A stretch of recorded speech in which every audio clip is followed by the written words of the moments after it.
All right, ready to get started? Yeah.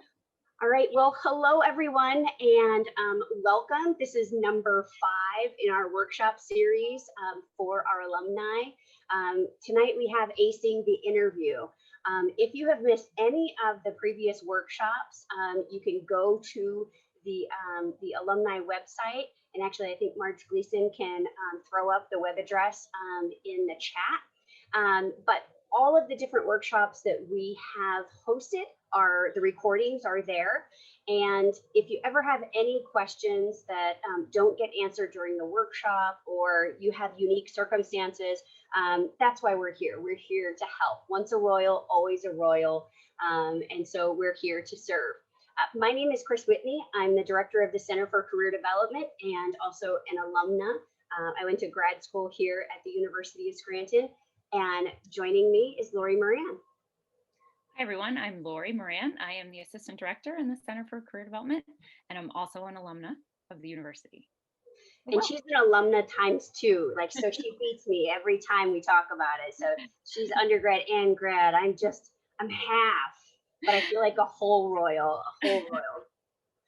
Okay, so a couple of little housekeeping things as we get started. Lori and I both have gotten code red alerts from our communities that there are severe thunderstorms. This happened to us during our last workshop where Lori cut out. She lost power for hours and hours.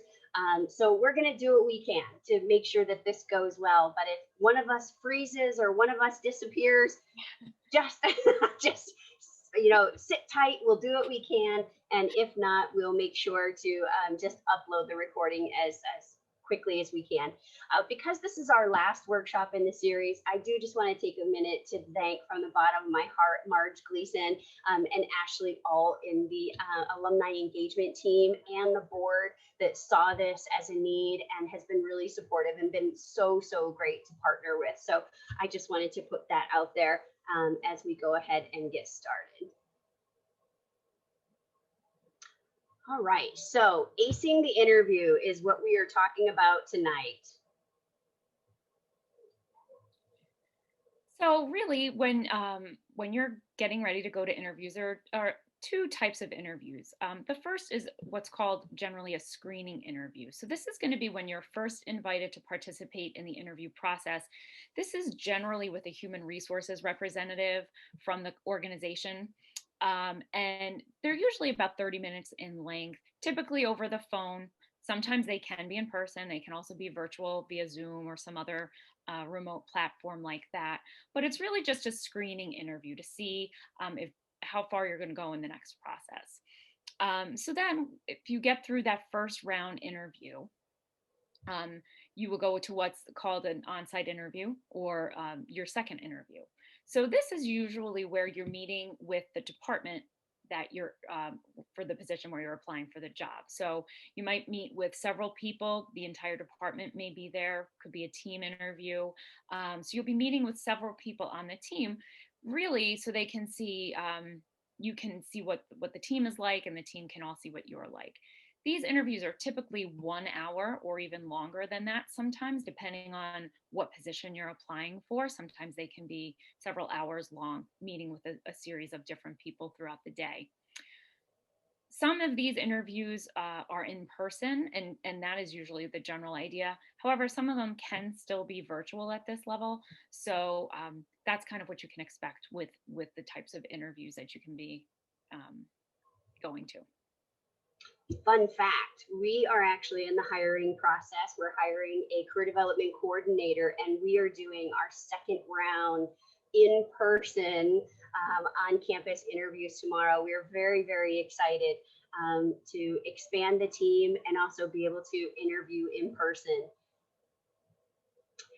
So before the interview, these are just some tips, some things that we wanted to share with you as a way to kind of get ready for the interview. And from our experience, one thing we know is the more ready you are, the more confident you're going to be. And I can tell you from a hiring manager's perspective that confidence, not conceit, not being a jerk or anything like that, but confidence in what you're bringing to the table and being able to express who you are and what you want to say, that is really attractive in a candidate. So here are some things you can do to really make sure that you feel confident when you're going into this interview situation. So one, making sure you know the location, the time, the parking, and any sort of technology that you might need to know about the parking. Do you need to download an app? Do you have to have a credit card? Can you only use quarters? And I'll tell you, now that we are going back to in person, a lot of the parking situations have gone touchless. So it's about an app that you need to download. And sometimes that can just totally throw you off by 10, 15 minutes as you're trying to manage this. Or, God forbid, you don't manage it, you get a ticket, you get towed. I don't know. It could just be terrible. So this is something that you can check ahead of time in order to make sure that this is not something that throws you off your game. So who are your interviewers going to be? What are their titles and what is the format? So like when Lori said, you know, are there going to be several people interviewing you? Are you going to get a tour of the facility? Depending on what it is, that might be really important for you to understand, because what kind of shoes are you wearing? Right? We run into this with our nursing students. We always tell them to have a very neatly, no wrinkle set of scrubs in their trunk, because sometimes they are going to get a tour of the entire facility, and they ask them, they say, do you have any scrubs? Probably not going to happen in the marketing industry or anything like that, but these are like the little tips, things to find out about. And it's completely appropriate to ask these questions of the HR person, whoever the recruiting contact is that you've been you've been emailing with or talking with on the phone. So interview appropriate clothes, kind of like I said, our nursing students or even our PTs and our OTs, sometimes they're in scrubs and it's totally appropriate. So understanding what the appropriate attire is for your industry, and it goes all over the gamut. I know we have some folks that have been in the ad agencies, the full service ad agencies, that they're like, if somebody comes in here in a navy blue suit, you know, we want nothing to do with that, right? It's just not appropriate for that environment. But if you're going for a big four accounting firm, well, you probably need that charcoal or that navy suit. So researching the company or the facility, Googling them, checking out their websites, checking out their LinkedIn accounts, because this is stuff that they're putting out there that they want people to know.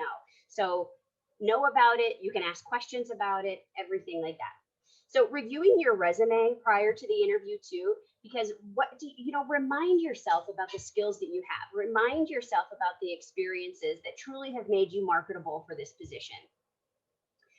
Practice answering questions that have been frequently asked. You know, we're going to talk to you about some of the really frequently asked questions and give you some ideas about what the interview is looking for when they ask these questions. And I think that's really the important part to consider, because when you understand better of what they're trying to get out of you, that helps you to curtail your answers, so that you can let them know that you are in fact a match for this position.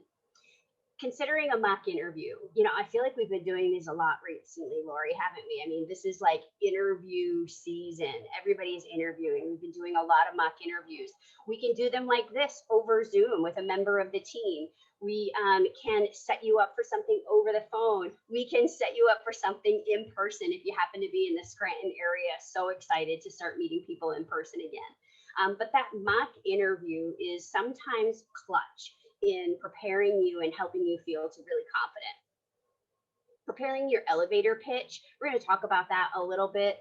That's the why you, why this, why us.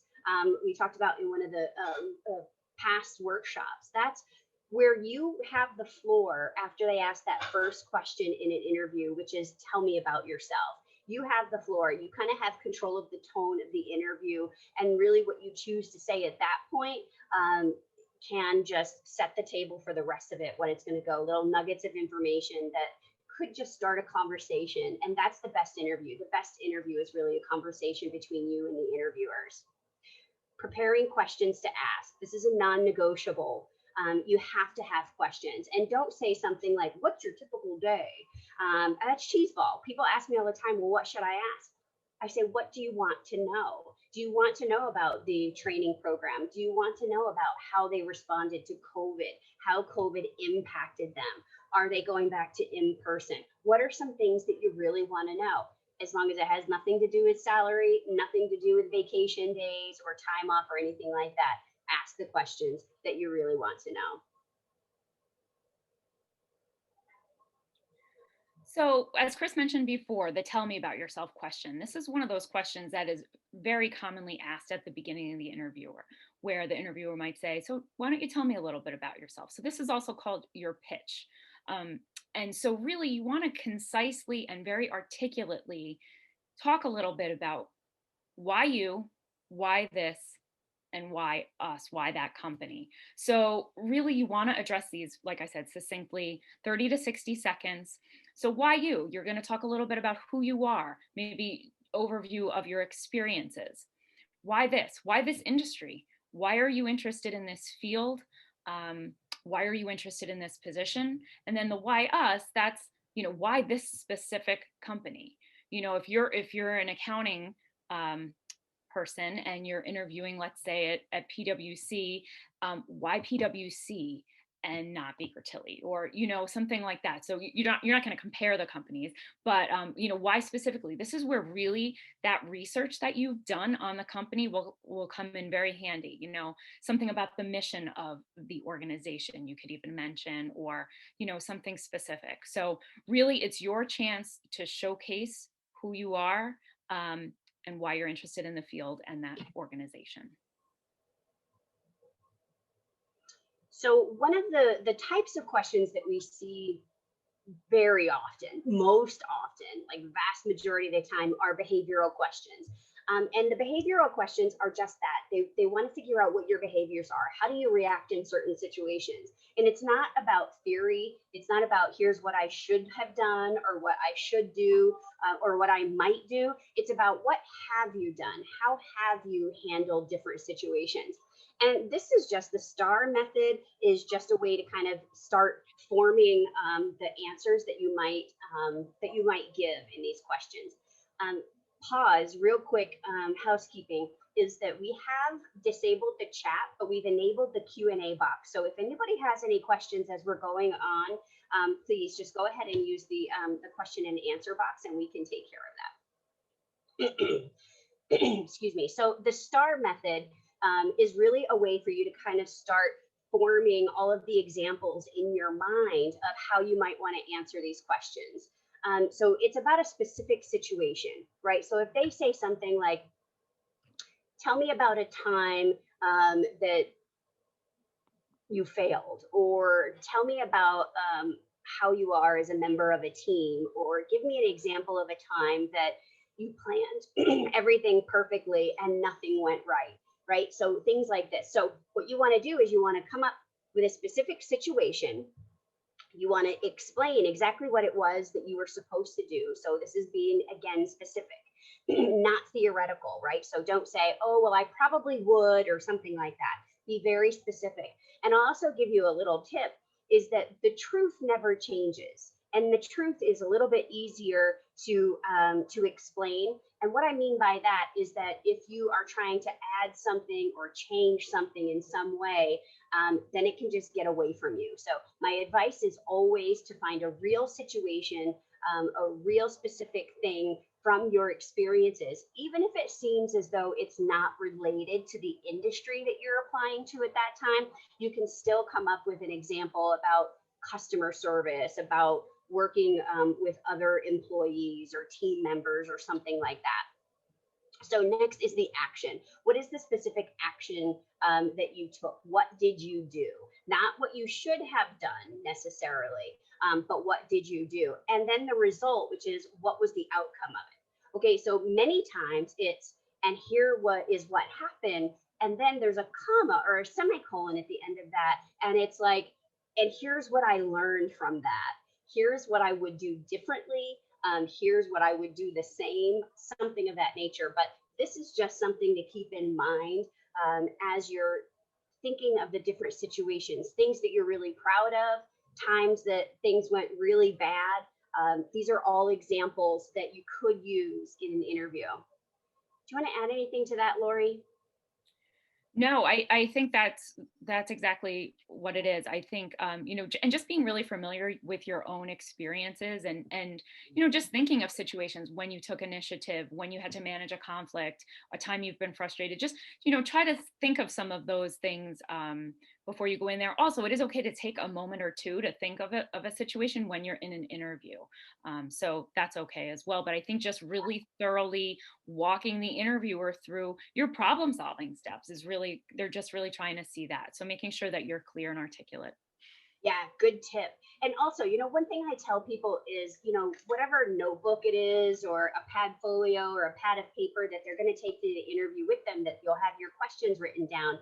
I also say use bullets, and on the bullets, just like maybe 2 words to remind yourself of the situation that you want to make sure to tell them. Because there's nothing worse than walking out of the interview and you're like, oh no, I totally forgot to bring this up. So those situations maybe that you're really proud of, or that really kind of showcase some of your skills, just give yourself really brief notes. I say like 2 words because I don't want you reading it, right? So that's just really uncomfortable if you start reading sentences off of your notes. But just 2 words that you can glance down at quickly, to remind you of the situation that you want to talk about. Good, thanks. Okay, so we're going to talk you through some interview strategies now. So just thinking about your own skill set, what are the skills that you have that really match what the qualifications are that the employer is seeking, that when you first applied for the job, caught your eye. So just think about those transferable skills, things like teamwork and leadership, and working as part of a team, working independently, all of those types of things, project management, whatever it might be. Just really think about and be able to talk about those things and giving examples of your own experiences. You may be doing a career change or looking to get into a new field. So trying to draw the connections and kind of connect the dots for the employer between your experience and what the new job experience is going to require of you. I think that can really be, an important thing for the employer to see that you're able to make those connections. We say too, it's not, if you, sometimes not having having less experience doesn't always mean you're less qualified for the position. So again, reflecting on those transferable skills that you have is really important. The other thing I want to say with that is you don't want to emphasize what you don't have. So don't lead off by saying, well, while I don't have a lot of experience in digital marketing, what you want to say is, I'm really looking to take my marketing experience to the next level, or to try something new. So try to avoid that negative language that will kind of put you on the defensive a little bit, and just try to showcase the things that you do have. And again, that's where those skills come in handy. You want to show that you're flexible and adaptable. You don't want to come across as rigid in an interview. You may be asked, if you are changing careers, if you're shifting from one field to another, you may be asked, why are you interested in this field, or why are you changing careers? So just, make sure that you are prepared for that response before you get there. Yeah, and I just want to punctuate something on this. We say transferable skills, right? Because if you look at those examples up at the top that Lori was talking about, team leadership, project management, working independently, we have no idea what industry somebody is working from when they have those skills. That could be retail, that could be food service, that could be higher education, that could be coaching, that could be teaching. I mean, so it's all about identifying the skills that you have from whatever industry it is that you're working in, if you want to make a change. And we do, was it like our second workshop where we did talk about making a change in your career path? But this is one of those things that you absolutely 100% have transferable skills. Now, if you have a cash register in your current job and there's no cash register in the next job, well, maybe we're not going to talk about a cash register, but we're going to talk about the teamwork. We're going to talk about the multitasking. We're going to talk about the independence or the project management or whatever the case may be. All right, some more interview strategies. So making sure, and this is where a mock interview really comes in handy, is identifying some of your nonverbals. We've been seeing a lot, particularly on Zoom, and I know Lori has too, that when people are interviewing on Zoom, sometimes they're just like looking all over the place, and it's very distracting. So where is your gaze? What are you looking at? do you make eye contact with the people that you are interacting with, whether it's virtually or whether it's in person? The handshake. And yes, I do believe we're going back to handshakes. I tell everybody, like, listen, if you're still not comfortable, if you're not vaccinated, you don't know if anybody else is vaccinated, you can still shake hands. Just don't lick your hand before you grab some hand sanitizer. That's my best advice. But don't go after anybody with the elbow or a fist bump or anything like that. I will tell you one thing that I do highly endorse, and I think Lori does too, that I've seen through this COVID is when you meet somebody, if you're not comfortable shaking hands and you have the opportunity to do this, to say, oh, it's so great to meet you. Thank you so much for having me today. That is one thing that I saw on a workshop. And I'm like, oh, you know what? I really kind of like that. It's still professional. It's putting your hand that you would use for a handshake on your heart. So I'm saying it's heartfelt, right? It has that feel. And just saying, so nice to meet you. Thank you so much for having me today. All right, so that's one. Watching your speech, what that means is, how fast do you talk? Do you have a lot of the you knows or the ums or the likes? Are you aware of those language hiccups that are happening throughout your speech? Do you talk really fast like me? I'm super fast talker. And when I'm in classes, I say, you know what, I used to apologize for it, but I stopped because apology kind of indicates that you're working on it. And I'm so not working on it. I'm just a fast talker. I have a lot to say, so we have to get it out. Bringing evidence with you. So depending on what the industry is, this could be so many different things, but what do you have? This is also where we recommend the Padfolio. So bringing your Padfolio with you so that you could have some letters of recommendation. You could have copies of your resume in there. You could have a sample of a marketing something or other that you've created if that's appropriate for this job. So bringing some of these with you.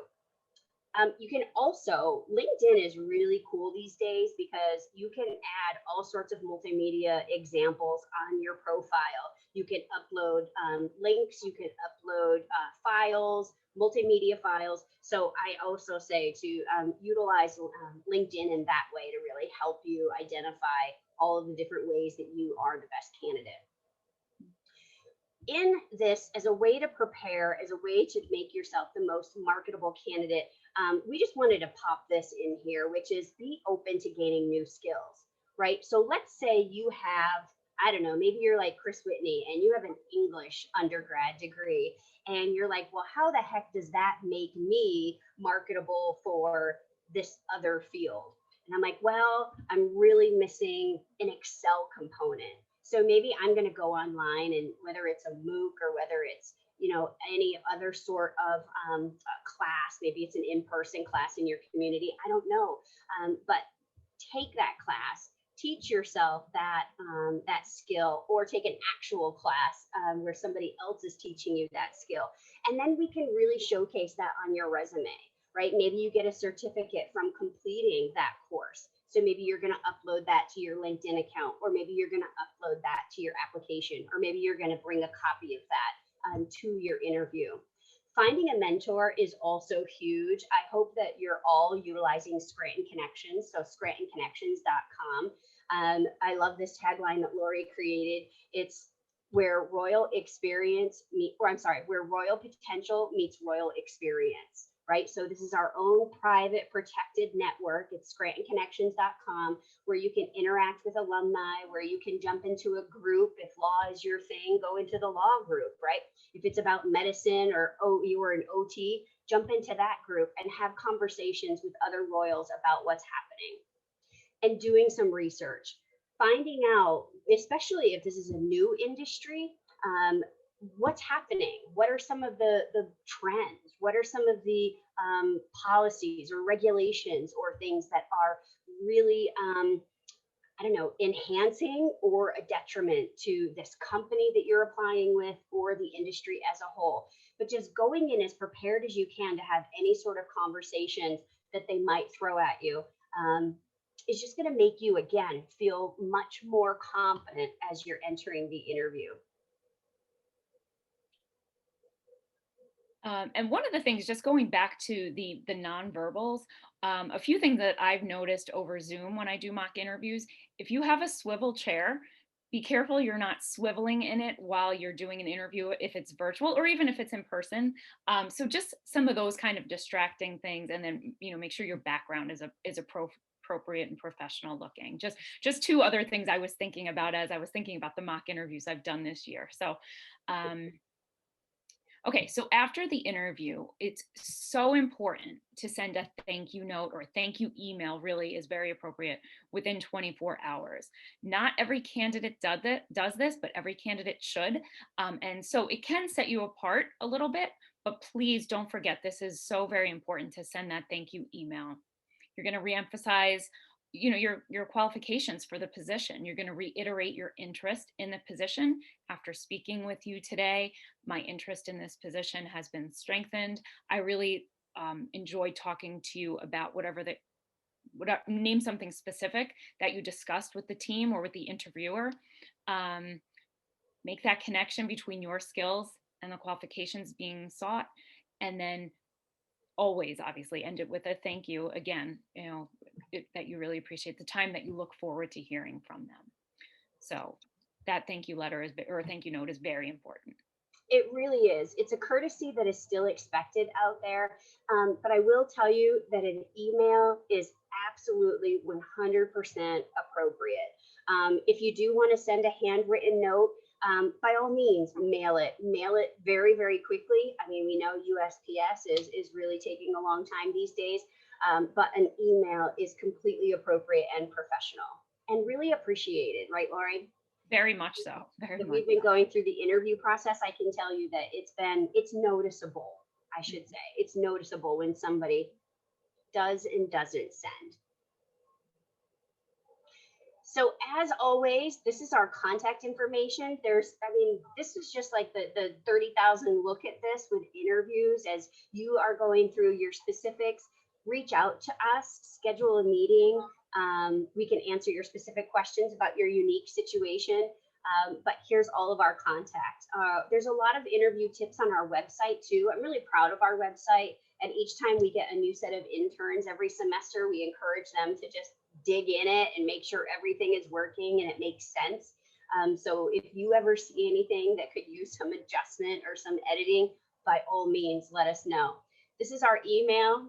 We answered almost every day. Our phone, there's Scranton Connections. Handshake, as alumni, you still have full access to our handshake system. You go in there, you register, and then we check you out, we approve you, and then you have full access to apply and to see what kinds of different events. There's a lot of virtual events still from recruiters, and to apply to anything. And then, of course, in LinkedIn, jump on LinkedIn and add the members, especially Lori and I, to your LinkedIn. Reach out to us, ask us questions. After the workshops, I get several connection requests, and I absolutely love it. And of course, that's Iggy in front of Chiswick Hall. So happy to be back in Chiswick Hall. So we'll see. I mean, if you have any questions, by all means, pop them in the Q&A box. We are happy to help in any way. But again, sometimes with the interviews, right, Lori, sometimes it's just so unique in your circumstances, or you've been out of work for several years, maybe you've been raising your family, and now how do you talk about that as you're going to interview for the first time in 5 years, 10 years? We can definitely help you with that. Or you're not sure, maybe you are totally changing industries and you're not sure how to talk about those transferable skills and to show that you truly are a match.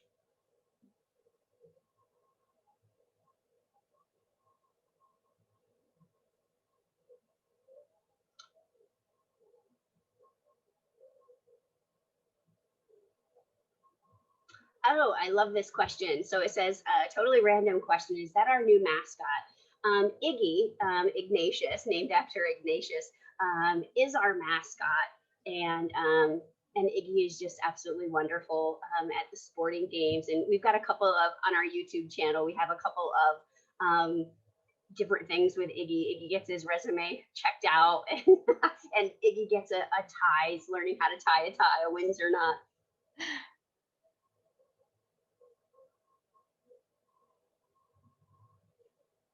Well, with that, we could just say good night. I mean, we are super accessible to you. So there's a royal rooster. I have never heard of the royal rooster. Lori, did you? That sounds familiar, but I'm not sure. I love it. That's great. Sure. All right, so here we have one on interviews. If you're not familiar with your type of work, say engineering, and you're trying to sell your technical skills, are there any tips for that? Yes. If you have technical skills specific to a position that you're applying for, I would stick to those skills that they do understand, the ones that they are looking for, because it's all about you being a match for the position that you're applying for, right? So if there's, I know engineering has a lot of words that I don't know what they mean, full disclosure.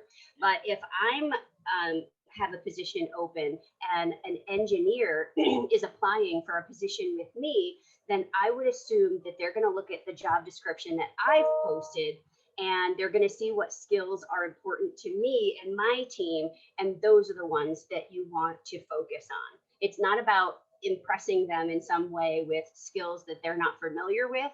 It's about making a match.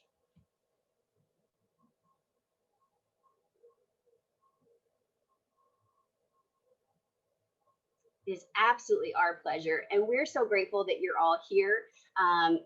Reach out to us with your unique questions, schedule an appointment with Lori or I. We are here all summer for phone meetings, Zoom meetings, and then we will be back on campus the first week of August. Hey! Hey. So thank you so much for being here, and have an absolutely wonderful night. Thank you. Thanks, everyone.